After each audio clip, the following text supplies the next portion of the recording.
नमस्कार, मेरा नाम है आशीष तिवारी और आप देख रहे हैं खबर उत्तराखंड। उत्तराखंड में धामी कैबिनेट में लगी मंत्रियों की कुर्सियां इस बार न जाने किस बढ़ई से बनवाई गई थी कि उनमें कुछ पर तो किसी के बैठने का मौका ही नहीं आया। हालात ये हुए हैं कि फेविकोल का जोड़ मजबूत है या नहीं, इसकी टेस्टिंग तक नहीं हो पाई। अब जब मौजूदा सरकार के सिर्फ एक साल ही बचे हैं और अब भी कैबिनेट की कई कुर्सियां खाली पड़ी हैं, तो कई सवाल राज्य की जनता के मन में उठना लाजमी है।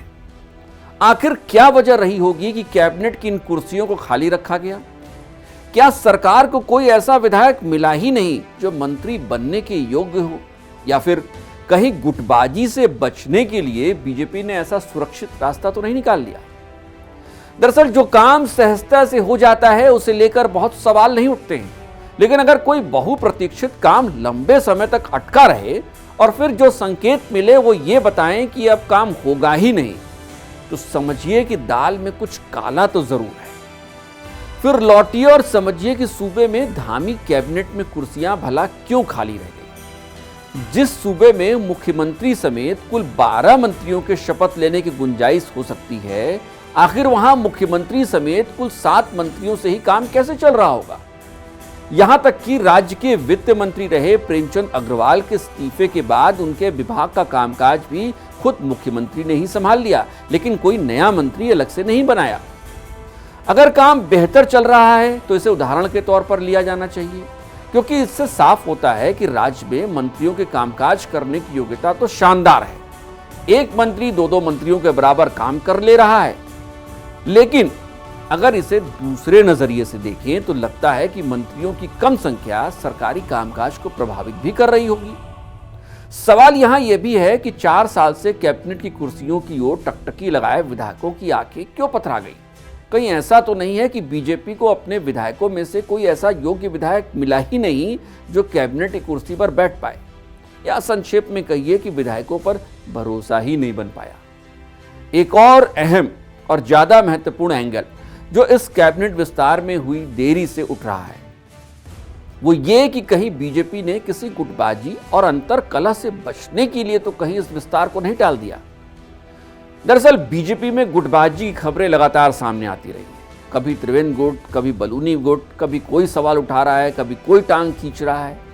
फिर सवाल इसलिए भी उठ रहे हैं क्योंकि एक बार ऐसी स्थिति भी आई जब राज्य बीजेपी के अध्यक्ष महेंद्र भट्ट से लेकर मुख्यमंत्री पुष्कर सिंह धामी तक ने ये कह दिया था कि कैबिनेट विस्तार की तैयारी पूरी हो गई है और सही समय पर अब जल्द कर भी दिया जाएगा। उसके बावजूद कैबिनेट विस्तार नहीं हुआ, लंबा इंतजार हुआ, उसके बावजूद कैबिनेट का विस्तार नहीं हो पाया। तो क्या यह मान लिया जाए कि सही समय अभी आया ही नहीं है, और कहीं ऐसा तो नहीं है कि यह सही समय कभी अब आएगा ही नहीं? क्योंकि अब इस सरकार के कार्यकाल में महज 1 साल का वक्त बचा है। फरवरी 2027 में राज्य में आचार संहिता लग जाएगी और चुनाव का ऐलान हो जाएगा।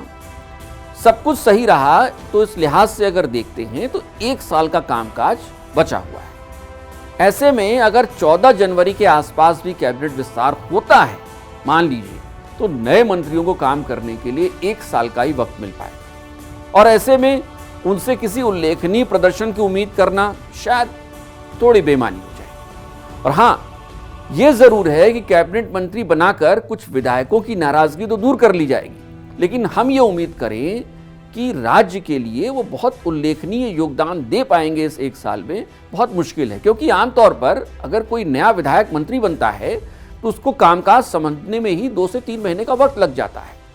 विभागों के कामकाज किस तरीके से होते हैं, मंत्री बनने के बाद, कैबिनेट मंत्री के बाद बनने के बाद किस तरीके से फाइलें चलती हैं, ये समझने में 2-3 महीने का वक्त चला जाता है।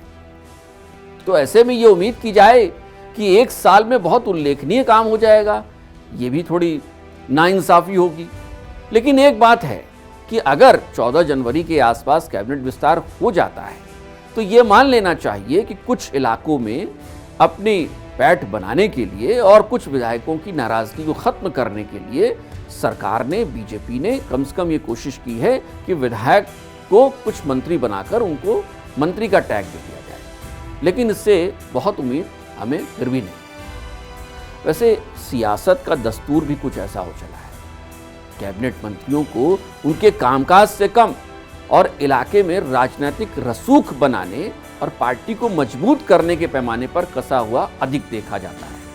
उनको इस तरीके से देखा जाता है कि उन्होंने अपनी पार्टी को अपने इलाके में कितना मजबूत किया, काम किया नहीं किया ये कोई नहीं देखता, पार्टी के लिए क्या काम किया अपने इलाके में ये सब देखते हैं। और अगर इन्हीं पैमानों की बात कर ली जाए तो क्या ऐसा भी हो सकता है कि कैबिनेट की खाली कुर्सियां उन इलाकों में बीजेपी को मुश्किल में डाल दें जिन इलाकों का प्रतिनिधित्व कैबिनेट में अब तक हो ही नहीं पाया है।